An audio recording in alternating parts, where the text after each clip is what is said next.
ایک پرامن گاؤں میں رحمت نام کا ایک کسان رہتا تھا جو اپنی محنت اور خلوص دل سے زمین کاشت کرتا تھا۔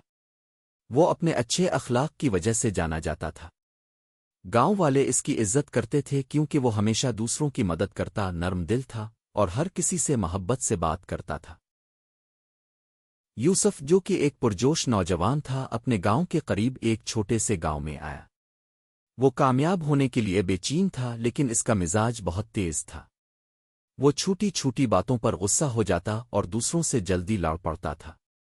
یوسف کو یہ بات سمجھ نہیں آتی تھی کہ اچھے اخلاق کی کیا اہمیت ہو سکتی ہے۔ ایک دن یوسف رحمت کو کھیت میں کام کرتے ہوئے دیکھتا ہے۔ اس کی دلچسپی بڑھتی ہے اور وہ رحمت کے پاس آ کر پوچھتا ہے، رحمت بھائی، اب ہمیشہ لوگوں کی مدد کرتے ہیں اور نرم رویہ رکھتے ہیں، کیا اس سے آپ کی زندگی میں کوئی فرق پڑتا ہے؟ رحمت مسکرا کر جواب دیتا ہے، یوسف، تم نے ایک اچھا سوال پوچھا ہے۔ میں تمہیں ایک کہانی سناتا ہوں، شاید تمہیں اس سے کچھ سیکھنے کو ملے۔ رحمت اپنی کہانی شروع کرتا ہے۔ ایک زمانے میں ایک بڑا بادشاہ تھا جو اپنے لوگوں کے لیے بہت فکر مند تھا۔ اس کا دل بہت نرم اور سادہ تھا، لیکن اس کا وزیر بہت سخت اور خود غرض تھا۔ وہ سمجھتا تھا کہ لوگوں کو کمتر دکھا کر اپنی اہمیت بڑھا سکتا ہے۔ رحمت کہانی جاری رکھتا ہے، وزیر اکثر گاؤں والوں کو حقیر سمجھتا اور ان کے حقوق کو نظر انداز کرتا تھا۔ اس کا یہ رویہ گاؤں میں بدگمانی اور غصہ پیدا کرتا تھا۔ لوگ اس کی تذلیل کو برداشت نہیں کر پا رہے تھے۔ رحمت کہانی ختم کرتا ہے، بادشاہ نے وزیر کو لوگوں کے ساتھ اچھا سلوک کرنے کا حکم دیا۔ وقت کے ساتھ وزیر نے لوگوں کے ساتھ مہربانی اور نرمی سے پیش آنا شروع کیا۔ نجتا گاؤں میں امن اور محبت واپس آ گئی اور لوگ وزیر کا احترام کرنے لگے۔ یوسف کہانی سن کر بہت متاثر ہوتا ہے۔ وہ کہتا ہے، تو تم کہہ رہے ہو کہ اچھے اخلاق سے واقعی زندگی میں فرق پڑتا ہے؟ رحمت مسکراتے ہوئے جواب دیتا ہے، ہاں یوسف، دنیا تمہیں تمہاری دولت طاقت سے نہیں پہچانتی، بلکہ تمہارے کردار اور لوگوں کے ساتھ تمہارے سلوک سے پہچانتی ہے۔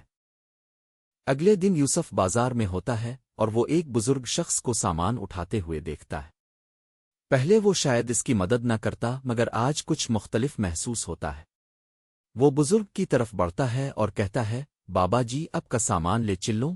بزرگ شخص مسکرا کر شکریہ ادا کرتا ہے، بیٹے، تمہاری مدد سے تمہاری زندگی میں کامیابیاں آئیں گی۔